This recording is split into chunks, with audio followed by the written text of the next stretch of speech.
Okay, and how do I let everybody in?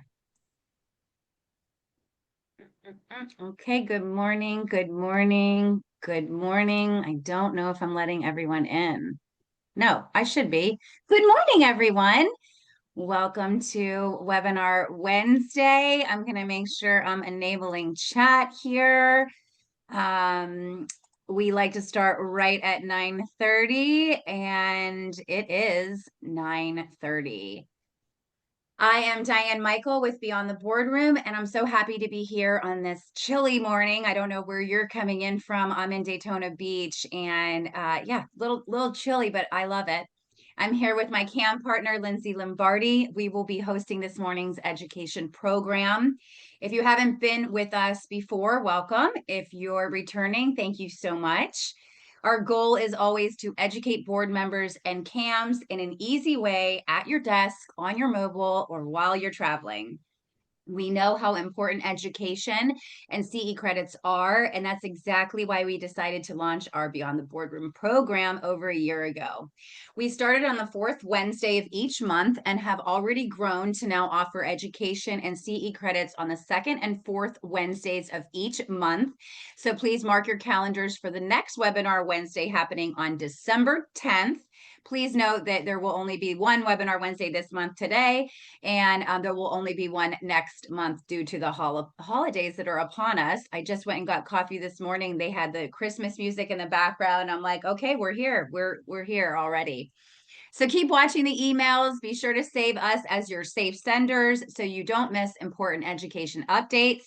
And please let your fellow board members and CAMs know about our program. We really appreciate that. We always love to ask where you're coming in from. If you want to put in the chat, if you're a CAM or if you're a board member and where you're coming in from, we'd love to see that. And then that will also help me to see if I did it right. So panelists and okay, there, everyone now should be able to do it. Okay, there we go. Thanks, everyone. You know, even though we do this 2 times a month, I still can't get it right all the time. So this morning we have 3 continuing education credits for you and some other great content. I'll be posting the agenda into the chat after everyone puts in where they're coming in from so that you can see it. Lindsay, would you do me a favor and explain the continuing education credit process? I will. So if you're new here, this will all be new information. If you've been here, pay attention because there are a couple of updates. So we have a link that we share with you all at the end of each course. At the end of each course, you will need to click that link and put your information in. It'll bring you to a page on Diane's website. You'll go down to where you insert your information. It'll have a place for your first name, your last name, and your middle initial. Please understand it's only going to accept one letter this time. And if it shouldn't require you to put in anything, but if it does, just put a dash if you don't have a middle initial on your license, or if you don't have a middle name on your license. You only need to fill that out if your license has a middle name. Second, it's going to ask for your CAM license number. So before, some of you are putting the CAM in front of it and then the numbers. It will only accept the numbers now because going back and forth with the DBPR, we've had some issues with the continuing education credits uploading, and we think we've finally worked it out. All the October 22nd CEs should be uploaded, and you should have credit for them. So please check that. If you don't, please contact me, and we're going to work it out. Any course before that you have a certificate for, on that page where you have the link, it should also show you a phone number that you can fax it or an email address that you can email it to. And that's how you'll get credit. We can only report credits for up to 30 days after the course. So anything before the October 22nd one, we will not be able to handle for you. But if you don't have a certificate and you did take the course, you can contact me and I can get you that.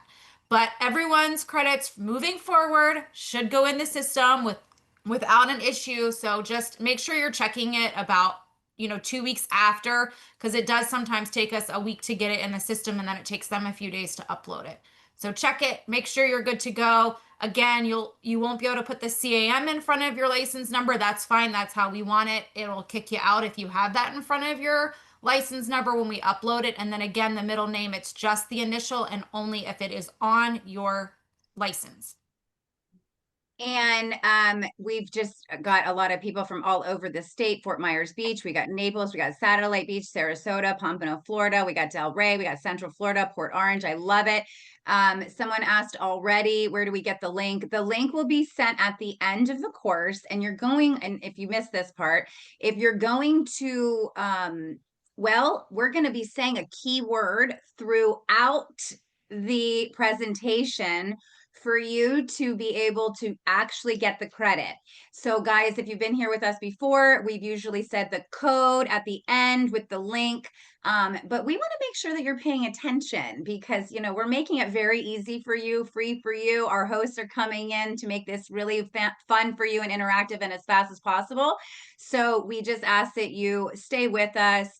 Listen for that keyword. And then at the end, when we do the link, you'll have to type in the keyword. That also guarantees that these providers, your hosts are providers under the Department of Business and Professional Regulation, that they are abiding by all of the rules that they have to do to be education providers. So there's some things that we have to do. I'm putting the agenda in the chat right now so you can see the rest of the day if you don't have your original email. And without further ado, I would like to welcome Will with Aqua Leak Detection. He is the general manager, and he has spent the past 7 years helping communities solve one of Florida's most frustrating mysteries, pool leaks.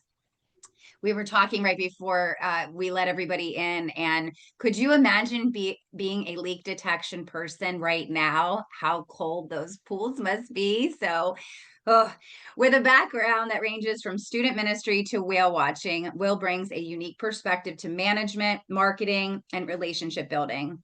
Known for being a problem solver, he thrives on finding solutions that keep pools full and people happy. When he's not tracking down leaks, Will is husband to Becky, celebrating 12 years this past October, and he's a proud dad to 4 adventurous kids, 10, 8, 4, and 1.5. Unbelievable.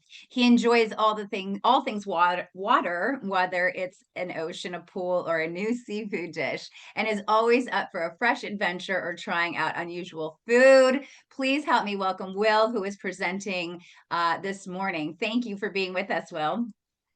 Thank you so much for the intro, Diane. Hey, good morning, everybody. Again, my name is Will. I'm excited to be here this morning with you guys as we kind of dive into pool leak detection for commercial pools. So a couple of quick questions before we get started. I am curious to know in the comment section, if you guys can throw in there, how old is your pool and when the last time you had a leak detection on it was done?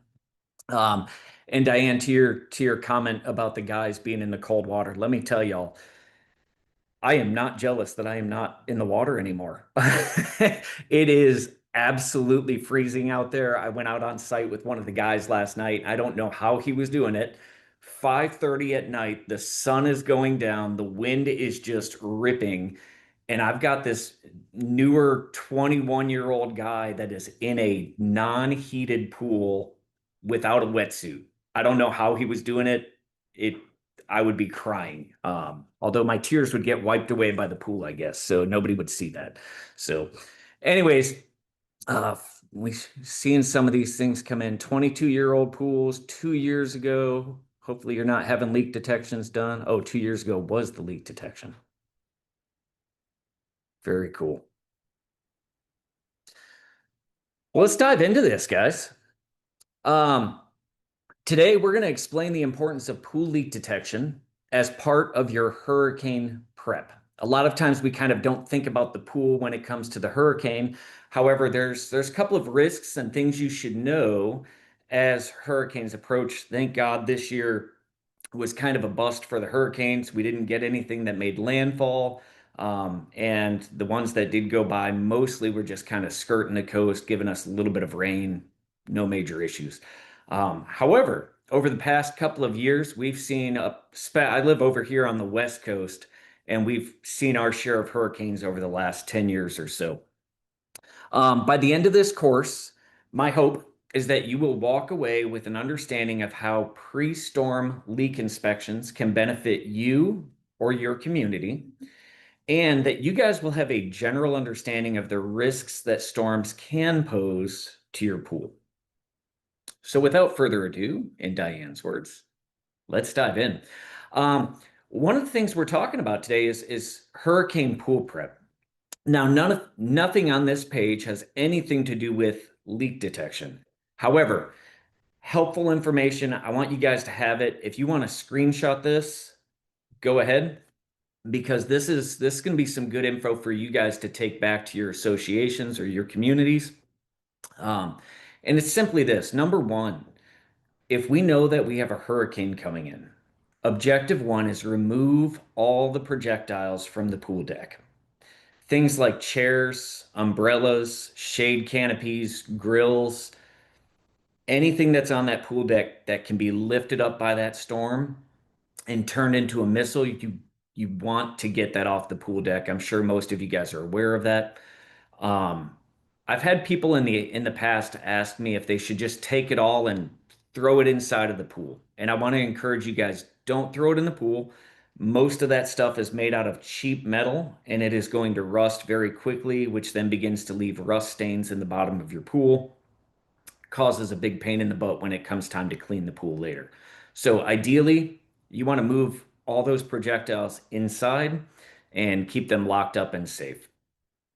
Second, if a hurricane is coming and you know that it's going to be coming up close, right? You know you're going to be going through the eye of the storm. We're going to see insane winds and the worst of the storms. If it's just skirting, 200 miles away, probably not a big deal. But if you know you're going to take the brunt of a storm, go out the day before, have your pool company come in and shut down the pool. You want to shut off all the breakers because the power surges that can happen from the lightning storms, from water intrusion getting into electrical, those kind of things, it can kill pumps, it can kill your heaters, kill your automation, and it can so ultimately, kill the power in the peak of the storm. Those pumps and those heaters, they can cost anywhere from $1,500 up to $5,000 or $6,000, depending on the size of your pool. If you can avoid those things blowing up, do so. Next up is super chlorinate your pool. This is something you'll probably have to ask your pool company to do. But again, if you know you're heading into a ton of rain, potentially going to lose power, and the filtration system and the chemical balance is going to get off, if they'll come out a couple of days before the storm or the day before the storm and just shock the pool, you want to raise those chlorine levels up really high so that it'll last a couple of days and hopefully eliminate some of the bacteria, keep the mosquito larvae from beginning to hatch in your pool, and keep that pool sanitized until the storm passes and you guys are able to get everything back up and running. One of the most important things you guys can do for hurricane pool prep, take photos or videos, right? Make sure that you have a photo or a video of the pool in its pre-storm condition. And the things you want to include in that are one, the actual pool. Walk around the pool, get photos or videos of all the different elements of your pool, try to kind of capture the pool surface condition, those kind of things. You want to make sure you get video and pictures of your pool deck. If you don't have major cracks in the deck, right? Emphasize that in that video. And then, or if the pavers are all nice and clean and level, make sure that that's notated in that video. And then you also want photos of the equipment.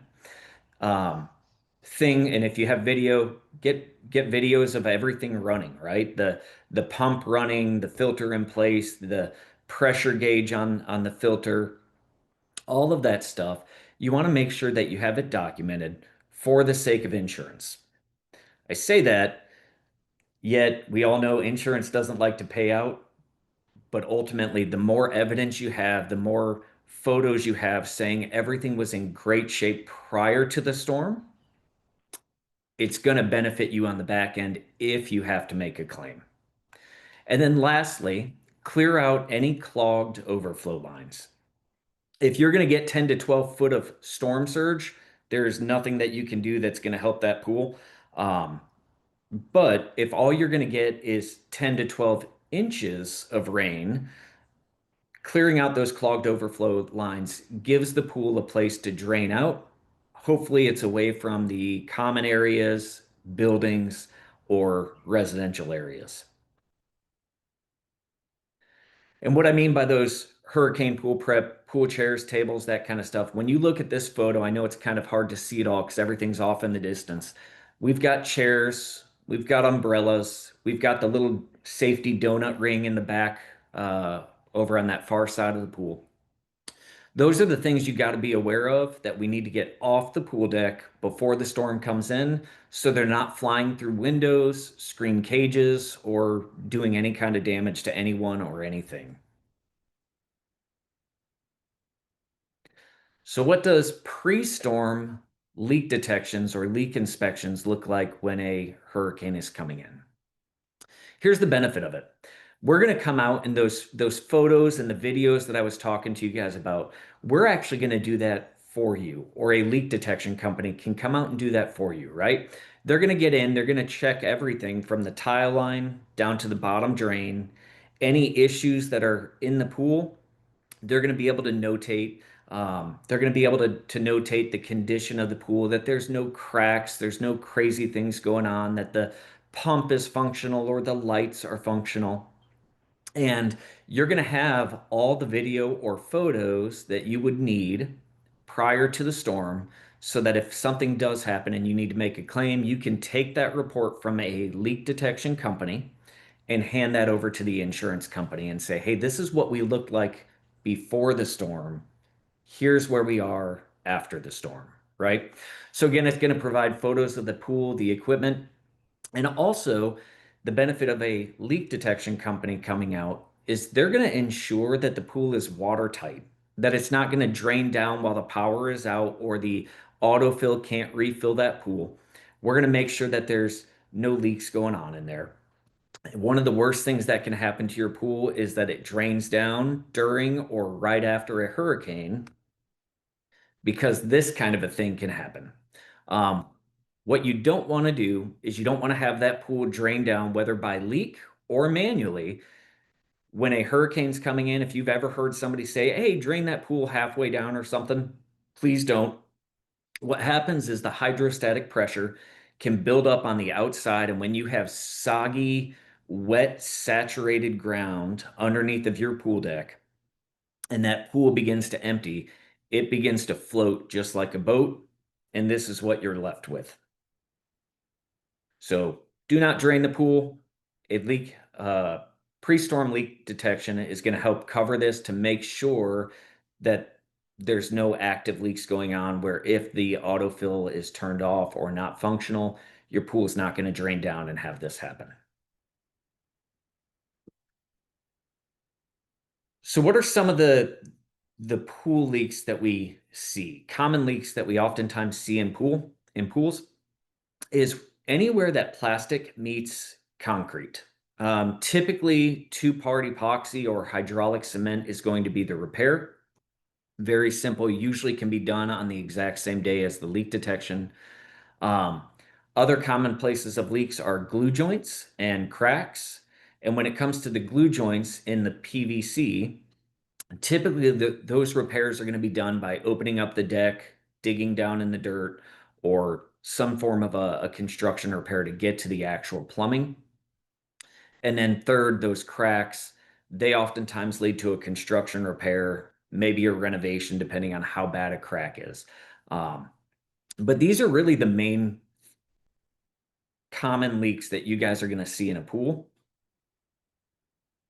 And sometimes they're very, very small, but they can have huge effects on your pool. So I wanted to add some of these in so you guys can actually see some of these things and what we're actually looking for when we come out for a leak detection or an inspection. In this photo, what you guys are seeing on that bottom left side, it takes a little mirror looking into the skimmer so that we can find this tiny little pinhole, and that hole right there is what is causing this particular pool to leak. This would be a surface leak, and the repair for this, fortunately, is something super simple. We can use epoxy, If it ever opened up again, we could use hydraulic cement, chip it out a little bit, and make it a little bit more firm of a patch. When it comes to structure leaks, things like cracks, this is a commercial pool vac pack tank. And so water flows to this tank from the pool before it heads back to your pump. And what was going on in this one is there's a crack on this far left side leading down the wall of this concrete tank and down into the water level. And so this concrete tank is going to need to get a concrete stapler or a rebar staple installed so they can do a crack repair, seal that up, stop the water loss so the pool doesn't continue to drain. And then plumbing repairs. This is one where we opened up the deck and we found a slipped coupling on what's called flex pipe. So most of the time, everybody's familiar with PVC pipe. It's usually stiff, rigid pipe. Um, Oftentimes in commercial pools, specifically on the gutter lines, what we find is they use a little bit of flex pipe in there. And that flex pipe over time can kind of warp or shift ever so slightly and actually slip out of the coupling joint and cause a leak. So that's what we are fixing under here.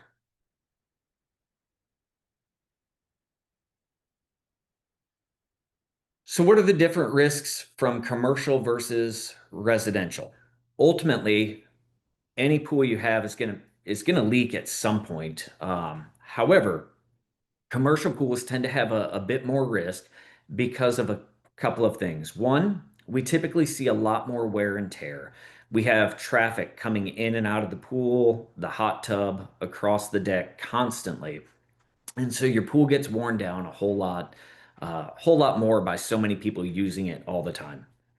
On top of that, the risk with a commercial pool is it's typically going to be more expensive.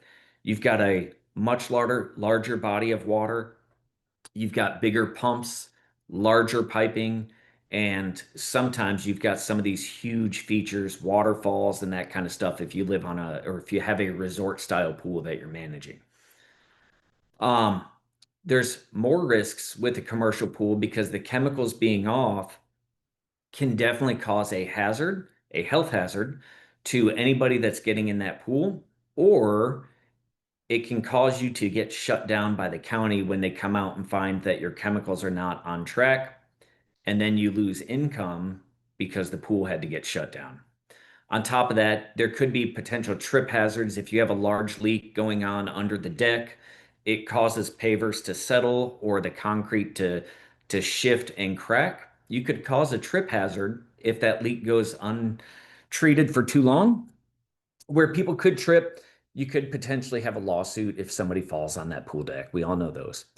And when it comes to the hurricanes, you could have more hazards during the hurricane because we have so many things sitting up on the pool deck, the umbrellas, the chairs, those kind of things, as well as the large equipment room, um, which sometimes we've seen are made out of like little wooden sheds. So, what are some common myths and misconceptions of pool leaks? One of the myths that we hear a lot of times is, "Oh, I'm going to ignore that leak. I'm going to get a renovation in the next year, so it's going to fix everything." So, one of the things that I would love for community associations to know or managers to know is that renovations don't always fix everything. Cracks, if unseen, are very small. Sometimes they can be a tiny little hairline crack that goes unnoticed even through the renovation process where they come out and put new surface on your pool. And if that crack is left untreated, no crack repair is done, that crack can continue to grow and cause leaks to continue. And now you have brand new surface that you're having to drain the water out again and do a crack repair on. On top of that, renovations oftentimes are just pool surface only and maybe decking. A lot of times they are not messing with the plumbing. And so if you have a leak in the plumbing, that leak is not going to go away. So renovations do not fix everything. Um, If I ignore it, it will go away. Leaks never get better. They always get worse. And oftentimes we see that water bill start to creep up and we think, that was a one-off.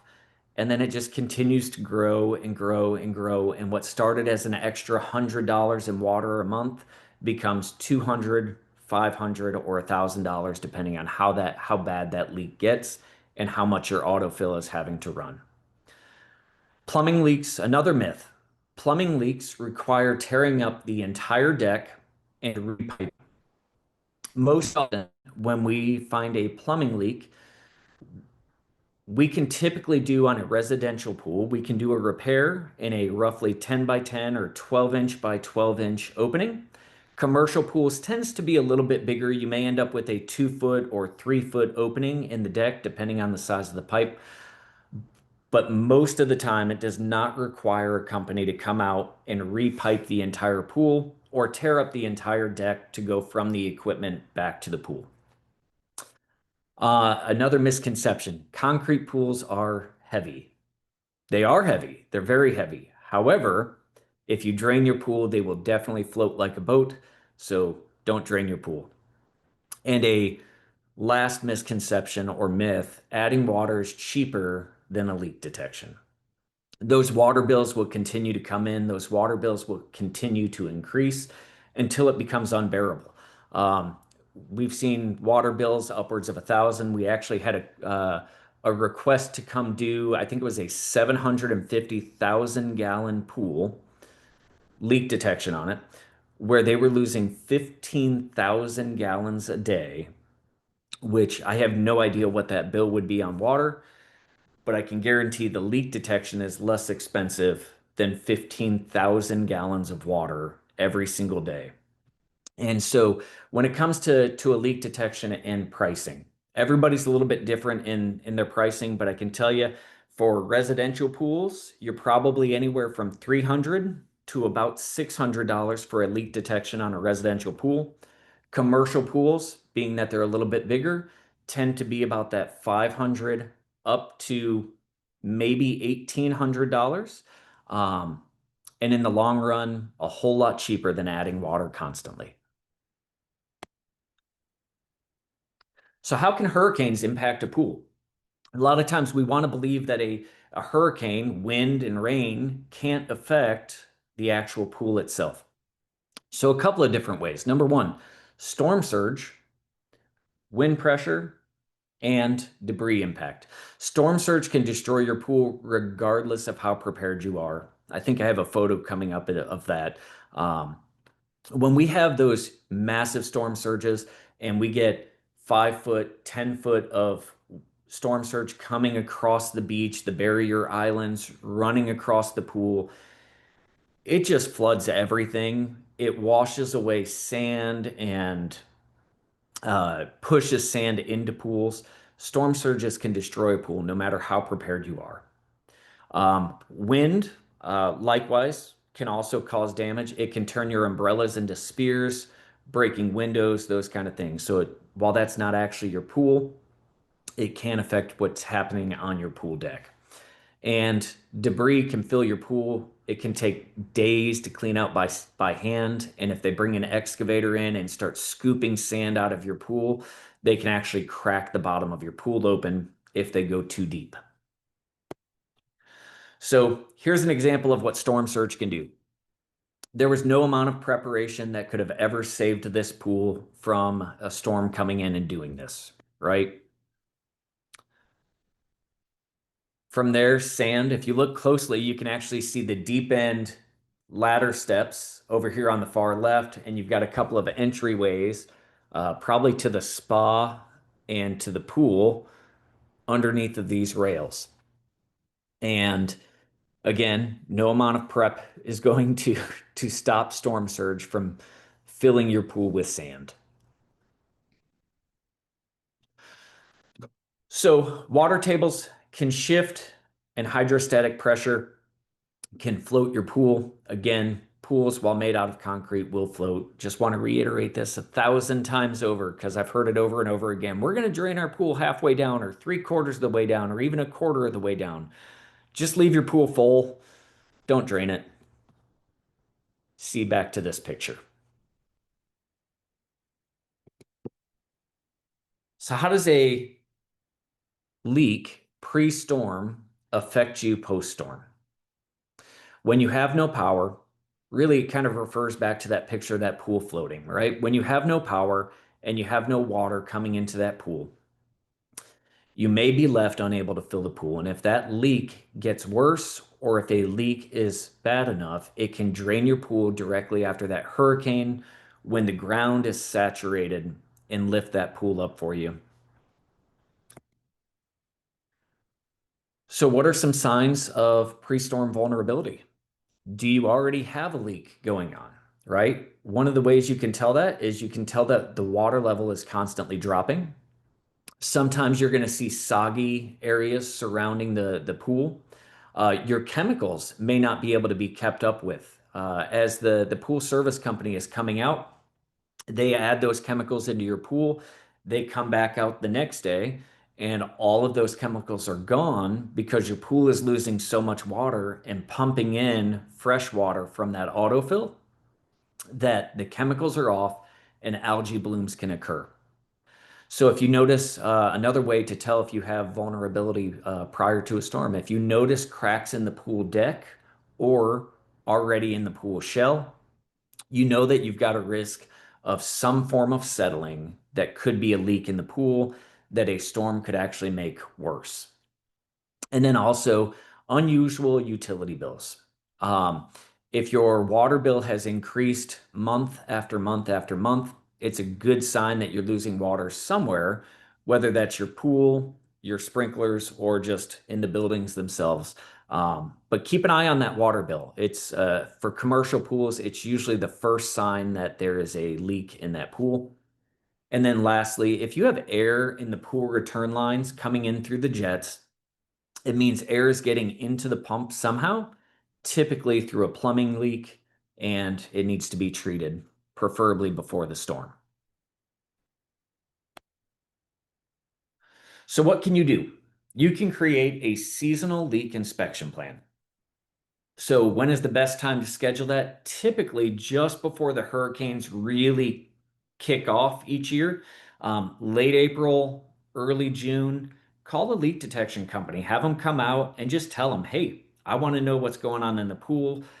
I want to be prepared for hurricanes. Make sure you take good photos and document everything just in case anything happens. What should be included in the vendor scope of work?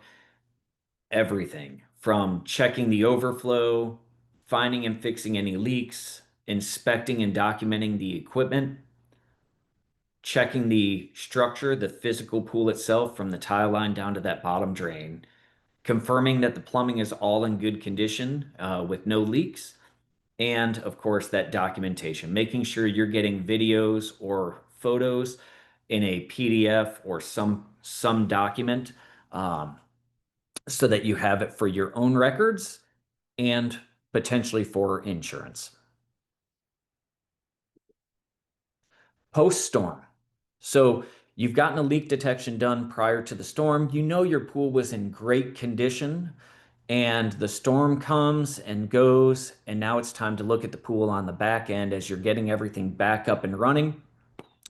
The best thing you can do is just a quick visual inspection, right? Walk around the pool. Look for cracks in the deck that may have opened up or cracks in the pool. A lot of times those cracks are very visible from up above the pool. And so check and make sure you don't have new cracks showing up or small cracks that have become big cracks. Inspect the equipment. Make sure there was no flooding or water damage. If there was any kind of flooding that happened in that equipment room and you potentially put your pump potentially went underwater or the heater potentially went underwater, probably best to have those checked out by an electrician prior to actually turning them all back on. And then if needed, get vendor involvement. Get your pool service involved to get the chemicals back up and running. Get a leak detection company back out if there's a concern that you have a leak going on or you see cracks showing up. And then if needed, report back to the insurers, the board members, or the residents. Help them have peace of mind that the pool is in good shape after the storm, or if there's issues that need to be addressed. So here's a checklist. If you guys want to take a screenshot of this, it may be helpful. So each year, just something to keep in mind when it comes to the pool side of things for storms, you may want to consider doing a pre-storm leak inspection with photos and documentation. You want to clear the deck of debris, clear out the overflow, keep the pool at operating level, have a pool service provider ready on hand so that they can balance the pool both pre-storm and post-storm, and then have a leak detection provider ready to go just in case after the storm you start to lose water.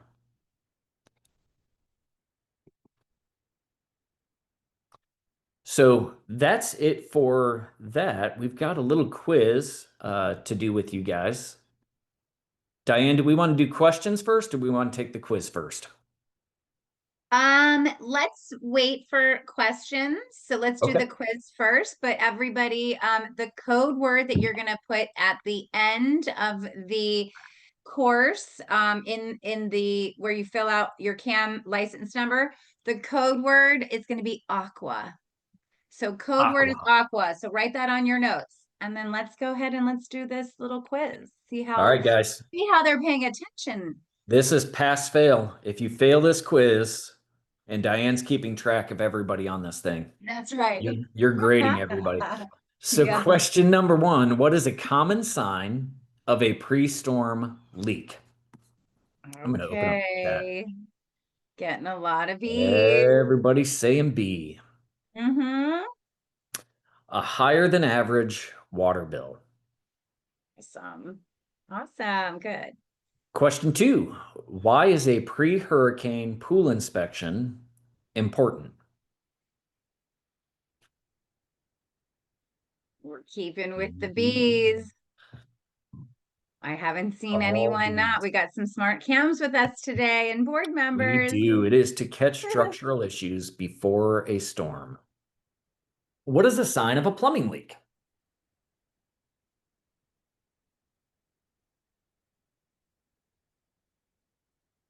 Loud pump. Okay. Okay. Okay. Okay. Got a few varying. A and C. I like that guy. Whoever said that. Valerie's in on A that and one. C, is it? Is it? Both. So the answer is C. However, a loud pump could be caused by a plumbing leak because it sucked in so much air that it started to overheat and is going bad. So could be a symptom of a leak in your pool as well. Question 4. When should a seasonal leak inspection be scheduled? After season, midwinter, before hurricane season, or during the holidays? Can't slip anything past these guys. Nope, there was one in There was there. one. That was a typo. Yeah, that's right. Whoa, what just happened? There we go. What role do cams play in storm prep?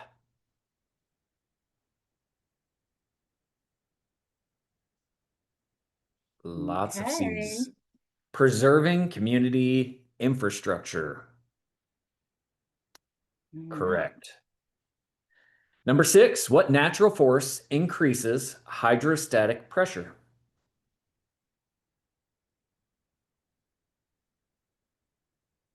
Lightning, heavy rain, wind gusts, or water table rise? D, it is water table rise. Heavy rains can cause this, but it is the water table rising which increases that hydrostatic pressure. What should be included in a vendor scope? Photos only, a written report and plumbing test, just a phone call, or a chlorine reading? B, it is. Sorry, I'm getting questions over here. Written report and plumbing test. Why might utility bills rise with a pool leak? Increased algae use, refilling lost water, more lighting, or storm watch alerts?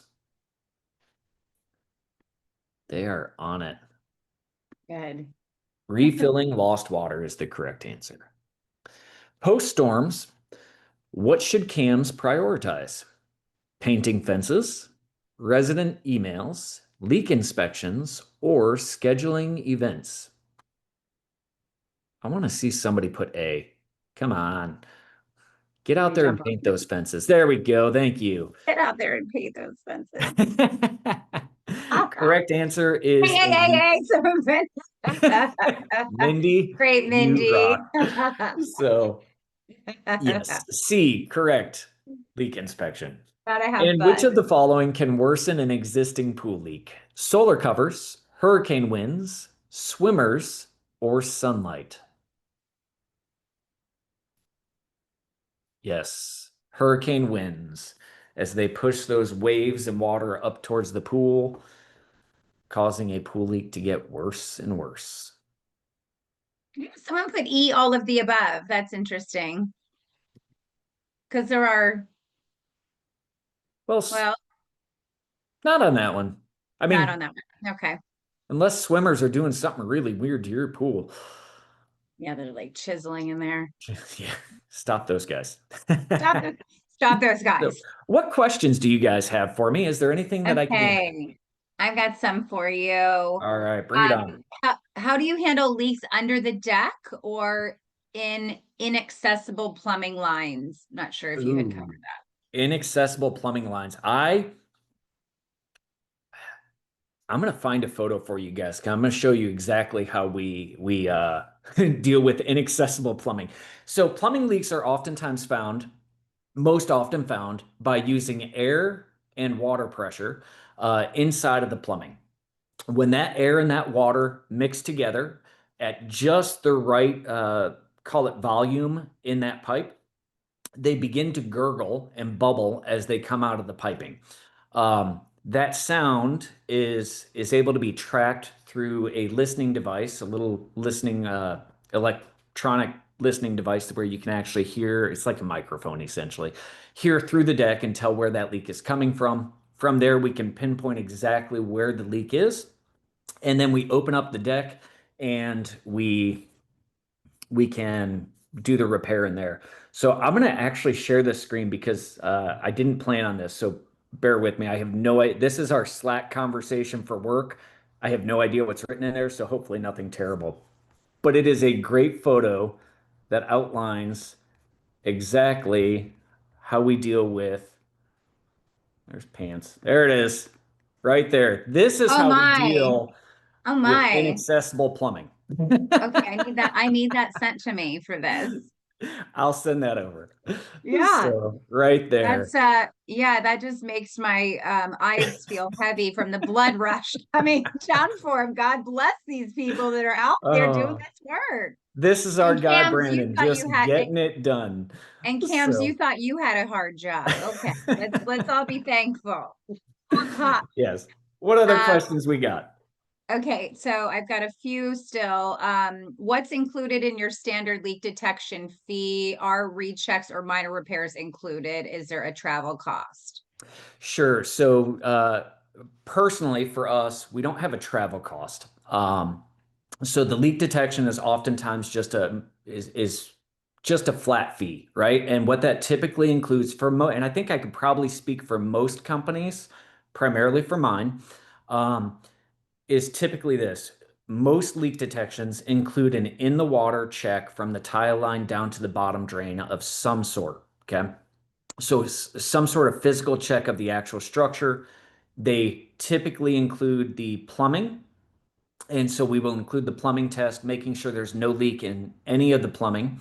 And then we also include any patchwork and any pinpointing. So if you have a leak in the plumbing and we have to pinpoint where that is, that's all included in the initial leak detection diagnostic, right? So the repairs, if there's small leaks in the pool surface that can be are usually patched up same day, no extra cost.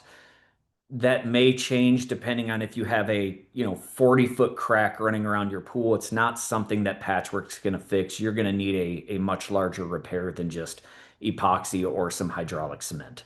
So We have Sharon who messaged that said, that's what my husband looks like when he works on our pool. that's awesome. I love it. Okay, next question. Our pump room was filled with salt water. We were about 1/5 mile off the beach. What's the best way to waterproof to prevent salt corrosion? That's a great question. Ooh, that is a great question. I'll be honest, I don't know that you can waterproof well enough to stop the flood, right? Like your building would have to be built very well. What you can do though, you may not be able to stop the salt water from getting into the pump room, but you can lift all of your equipment. If you get in touch with a local weld shop, we have a shop right next door to our office that we partner up with a lot of times.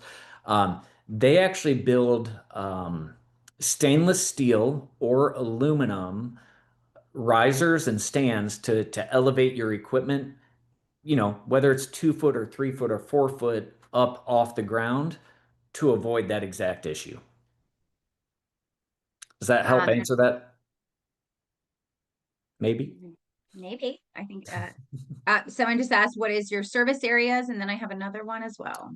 What are your Sure. So service Aqua areas? Leak Detection is based out of Venice, Florida, North Venice. And we run up and down the west coast of Florida, anywhere from about Apollo Beach down to Marco Island.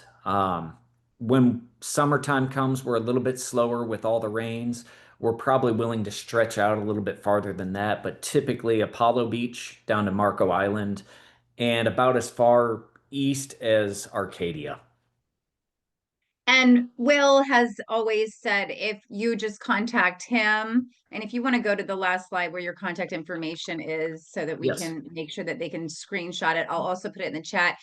He's always said that he works very well with other leak detection companies. So if you contact him, he can put you in touch with a reputable counter or associate in your Yes. area. Okay, so the last question I received, do you guarantee your findings or offer warranties on repairs? Absolutely. So typically, leak detection is going to carry a 30-day leak guarantee. I can never stop leaks from opening up, right? I could check your plumbing today and it's great, and it could open up tomorrow. Right. However, so we offer a 30-day leak detection warranty, and then if there's any kind of major repairs, opening up the deck, doing a plumbing repair, that comes with a 1 year warranty on it. I just put the contact information of Will also in the chat. If you didn't want to take a picture of it, screenshot it, you can cut and paste it. I also put in some videos that they put on YouTube that are very informative and interesting to look at. I think it's all fascinating, especially in the commercial side, because you're operating a business and you got to make sure that all of your equipment is running properly, efficiently, and to save that business money and to make sure that everything is, running for the people that are wanting to swim, even in the months that it is so cold. Yeah. Lindsay, do you have anything else, Will? No, I could show you guys a million photos and videos from leaks, but I don't want to take up your entire day with those. Well, So, go follow them on Facebook and Instagram and check them out on YouTube and certainly contact Will. He is so wonderful to work with and is really an industry leader. He is involved in the Florida Swimming Pool Association, which is a statewide member organization that focuses on advocacy and best practices and and fights for the swimming pool industry as a whole. He's a board member, has been a board member for many, many years. That's a volunteer position, and we all know about the volunteer positions. You guys, UCAMs would actually love him.